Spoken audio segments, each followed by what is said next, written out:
32 वर्ष तुम्ही जोपासलाय वाढवलाय याबद्दल गावकऱ्यांना मी मनापासून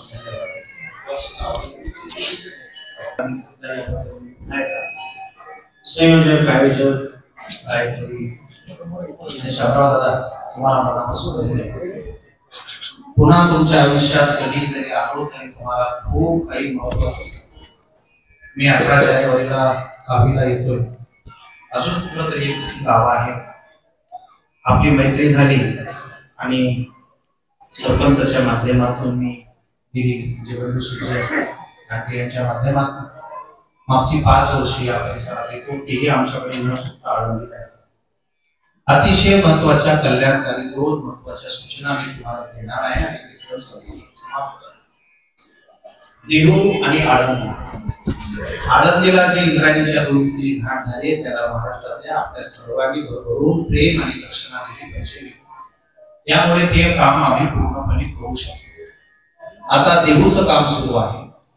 मी मागची 2019 पासून राज्यभर कीर्तना सांगत असून जगात सगळ्यात श्रेष्ठ असं मंदिर तुकोबारायचं भंडारा डोंगरावरती बांधकाम सुरू आहे. मी आपल्या गावातही बोललो होतो. शेजारच्या गावात एका कीर्तन झालं होतं. त्या मंडळीची काही दक्षिणा आमच्याकडे नोंद आहे.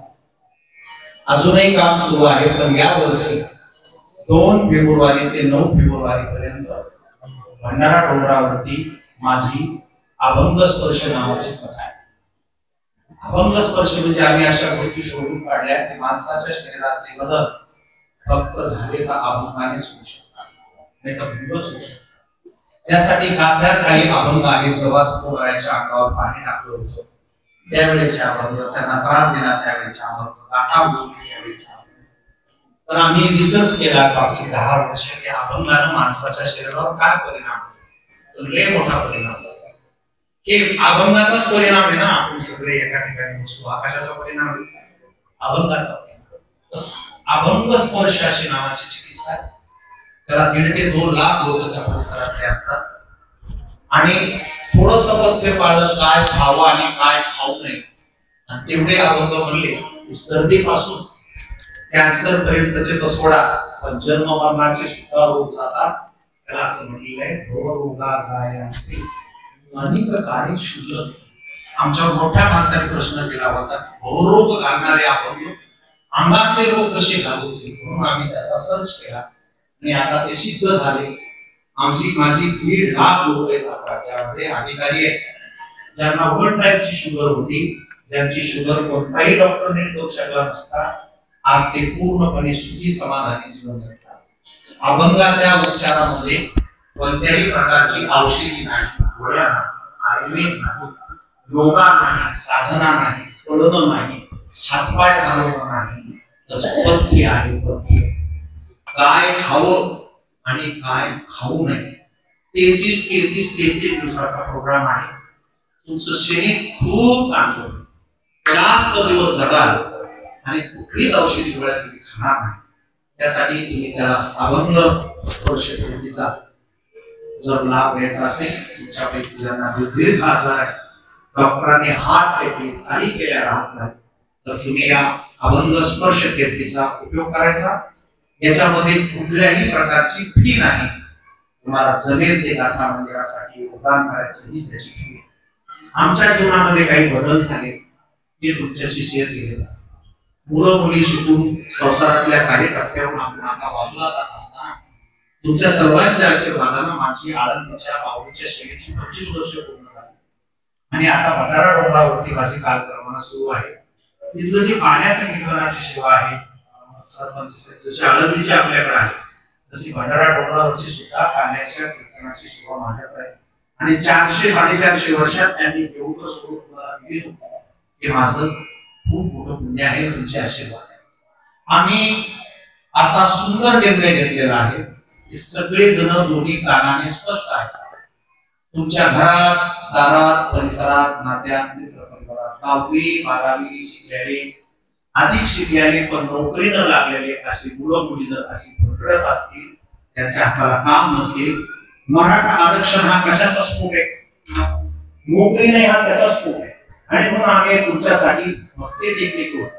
मी माझ्या मूळचं नाव दिले त्यांना भगवान बाबा टेक्निकल इन्स्टिट्यूट ऑफ टेक्नॉलॉजी इथं तुमच्या शेजारी सुरू होती पहिल्यांदा. गदी बोरगाव नावाचं गाव आहे. तिथे 1 जानेवारी पासून आता 4-5 दिवसांनी सुरू होणार आहे. ऐका माझ्याकडून, तुमच्या मुलाला ITI चे 7 कोर्सेस हे पूर्णपणे मोफत आहे. त्याच्याबरोबर कीर्तन शिका, भजन शिका, गायन शिका, वादन शिका. एकही पैसा कोणत्याही मुलाकडून घेतला जात नाही. त्याला परमार्थ शिकवायचा, ते शिकताना त्याला ITI क्षेत्रात चांगलं करायचं आणि ज्या दिवशी मी सर्टिफिकेट देतो त्या दिवशी त्याला नोकरी देतो. असे 2 महिन्याचे, 3 महिन्याचे, 4 महिन्याचे, 6 महिन्याचे, 1 वर्षाचे, 2 वर्षाचे, 4 वर्षाचे कोर्स आहे. शाळेत जर लेकरू टाकायचं असेल तर चक्कर येते माणसाला, पहिलीच्या विद्यार्थ्याला काय खर्च लागतोय. या स्वार्थी आणि लबाड जगात कोणी पैशाशिवाय शिकवत नाही. तुम्ही या इन्स्टिट्यूटला लय मोठं करा, तुम्हाला काहीच करायचं नाही. लेकरं पाठवायचे, त्याला फक्त यायचं तिकीट, साबण, तेल, कपडे वापरायचे, बाकी त्याचं सगळं छान करणार आहे. आणि त्याला 2 महिन्यात त्याची जसं डोक्याचं कौशल्य असत तशी आम्ही त्याला त्याच दिवशी नोकरी देणार आहे. 2025 मध्ये 1 जानेवारी पासून 31 डिसेंबर 2025 पर्यंत मला 5700 मुलांना नोकऱ्या द्यायच्या एवढी रिक्वायरमेंट माझ्या. त्यासाठी या भागाची एकच अडचण आहे जिंतूर परिसरातली, तिथं बुद्धीला चालना देणाऱ्या मोठ्या शाळा नाही, शेतकऱ्याला समृद्ध होणार पाणी नाही, विचारानं बसणारे असे विचाराचे स्थान नाही. त्याच्याबरोबर भरकटलेल्या जीवनातून आम्ही तुमच्या लेकराबाळासाठी खूप मोठी संधी आहे. माझं उर्वरित आयुष्य फक्त त्यांच्यासाठी समर्पित आहे. त्याच्यात कुणाला मला काहीही मागायचं नाही. आम्ही आमच्या घरात लेकरा बाळाची, मुलाची, जगाची कुणाचीच आशा ठेवलेली नाही. आशाच नसल्यामुळं, काही मागायचंच नसल्यामुळं तुम्ही 200% विश्वास ठेवायचा. आणि लेकरांना पाठवून मी सरपंचाला सांगितलं की समाजाला काही देण्याची पाळी आहे. 4-4, 5-5 पोरं पाठवून द्या, जेव्हा ते कामाला लागतील माझ्याकडून. आज 12 महिन्यात जर तुमचे 4 पोरं जर चांगल्या जागेवर पगाराला लागले ना, त्याच्यासारखं सुख समाधान कशातही नाही. जरांगे पाटील करतात ते काही चुकीचं नाही, सरकारकडे ते टेक्निशियनच नाही. मग भरकटलेल्या लेकराला काय करायचं तर त्यांनी आम्हाला सांगितलं की तुम्ही यांना बनवा, जसे बनवले तसे आमच्याकडे पाठवा. माझ्याकडे आता मागणी किती लोकांची कळत का तुम्हाला? 5700 मुलांना माझ्याकडे मागणी आहे. पोरं तयार नाहीत. असं ज्याला जसं जमन मी तशी डिग्री देणं, त्याची डिग्री देणं, त्याच्या अगोदर मी त्याला पगार देणार. आणि 18,000 शिवाय खाली पगार देता येत नाही सरकारला. त्याच्यामुळे 18 ते 35, 1.5 लाख, 2 लाख तुमच्या लेकराचं जसं डोकं चालेल तसं, पण त्याच्यापेक्षा तो चारित्र्यवान होईल, नीतिवान होईल, परमार्थ ड्युटी करत आणि गावगाव जाऊन सुखा समाधान लोकांना चांगले मार्गही दाखवेल. हे जर तुम्ही चांगलं दिलं नाही, आम्हाला फोटो बघावं लागणार, पैसे वाढावं लागणार, बेजार करावं लागणार. आर्थिक संपत्ता जोपर्यंत येत नाही, मला सांगा घरात किराणा नाही, बायको आजारी आहे, लेकराचं दुखतंय, बैल मेला, पेरायला काय नाही, तसा हरिपटका साधू शकतो. त्याचं कागदात मन कसं लागू शकतो? त्याच्यासाठी आपण देऊ तर काही शकत नाही. पण मला माऊलीनं भरपूर दिलंय. लोक समाधानी म्हणत नाही, पण मी त्या दिवशी सांगितलं विश्वशांती केंद्रावर कराड सरांना की 25 वर्ष मी तुमच्या पायाजवळ आहे. माझ्या जीवनात कुणाकडून काही मागावं, त्याच्यासाठी फोटो बोलावं, अशा काही अपेक्षा राहिल्या नाही. त्याच्यामुळे तुम्ही आमचा जास्तीत जास्त फायदा घ्या. हा कार्यक्रम पूर्णपणे मोफत आणि महाराष्ट्रभर असल्यामुळे तुम्हाला पुढच्या 2-3 महिन्याला जागाच मिळणार नाही. त्याच्यामुळे लवकरात लवकर तुम्हाला माहित झाले ना, पटपट 30 तारखेच्या आत माझ्या नंबरवरती शाळेचा टीसी, मार्कशीट, आधार कार्ड आणि त्याचे 6 फोटो पाठवायचे, झेरॉक्स पाठवायचे. मी तुम्हाला इतक्या मनानं घेईन, तुमच्या परिसरातला, जिल्ह्यातला कुणाचाही मुलगा आला, कोणत्याही जातीचा आला, मी त्याला इमिडिएटली घेणार. मला स्वप्न आहे माझं की मी जिवंत आहे तोपर्यंत 1.25 लाख पोरांचे जीवन सुखा समाधानाने केलं. माझ्या जीवनाचं सार इतकं भजन शिकत असताना थोडं आध्यात्मिक ज्ञान असेल. आम्ही 4 जण भाऊ आहे, मायबाप एक आहे, रक्त एक आहे, जात एक आहे, घर एक आहे. पण मी माझ्या आईनं मला शिकवलं, मी डॉक्टर झालो, माझी मुलं मी मोठी केली.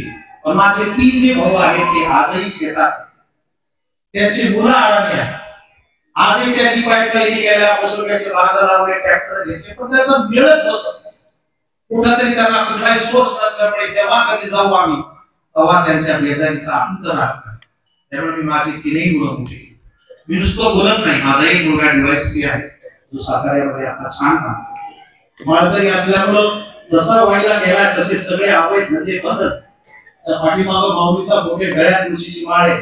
म्हणलं बाबा आयुष्यात कुणाचा पैसा घ्यायचा नाही, ज्याच्यावर अन्याय होतो त्याला न्याय द्यायचा. आणि सगळ्या एसपी ने मला महाराष्ट्रात जेवढी एसपी आहेत त्या सगळ्या एसपी ने हे आड्या कोणाशी माहिती आहे? सातीना मुसलमान असणारे समीर शेख जे साताऱ्याचे एसपी आहेत त्यांनी सांगितलं मला की पोरं गुन्हेगारीकडे का ओढतात, आमच्या लक्षात येतं त्याला पैसे नाही, मोबाईलला पैसे नाही म्हणून खून करायला लागले, मोबाईलला पैसे नाही म्हणून चोरी करायला लागले. कितीतरी गाड्या पकडल्या, मारल्यावर कळलं की गाडीला चोरली, तुम्हाला मोबाईलला पैसे.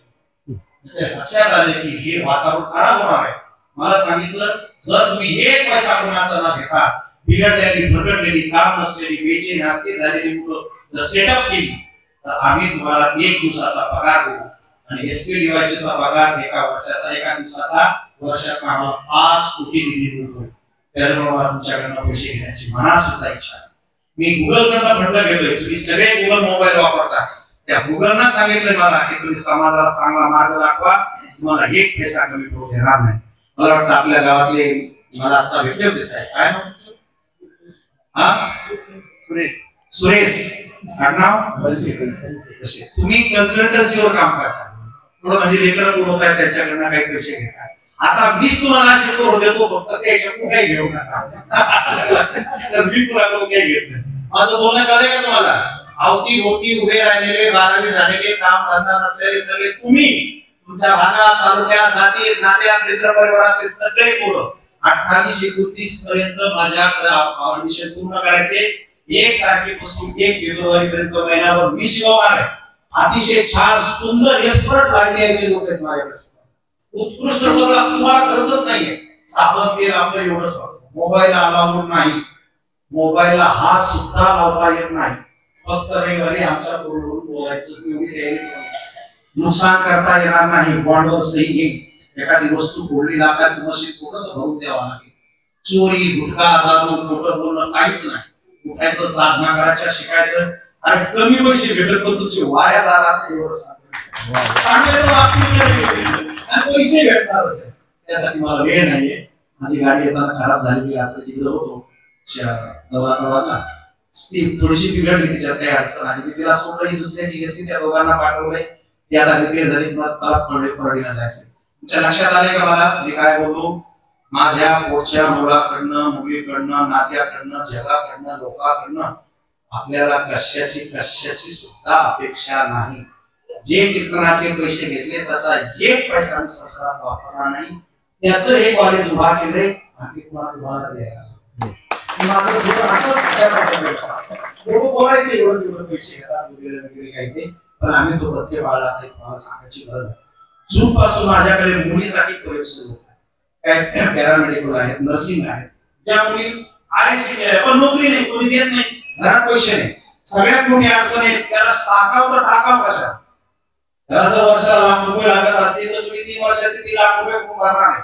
आता म्हणा मी माऊलीला सप्ताहाला वर्गणी दिली, पांडुरंगाला वर्गणी दिली, आणि 1 कीर्तन असं झालं ते आम्ही करत नाही.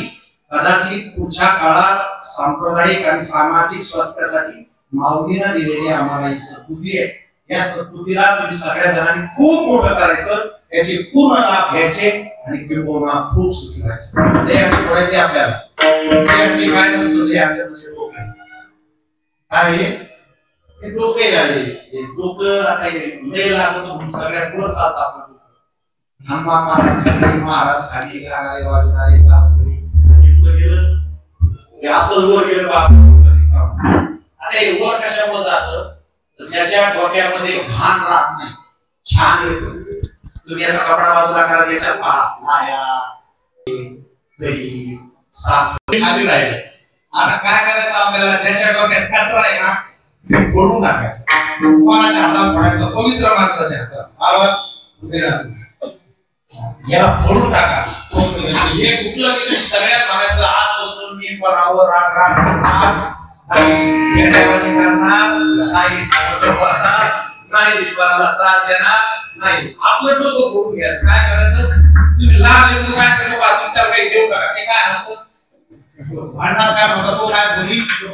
महाराजांना सुद्धा सांगितलं की आपल्या डोक्यात जो कचरा बसला तो इथं सगळ्याच्या साक्षीनं फोडून टाकायचा. नाही का शिवाजीराव? या बात विठाला जय जय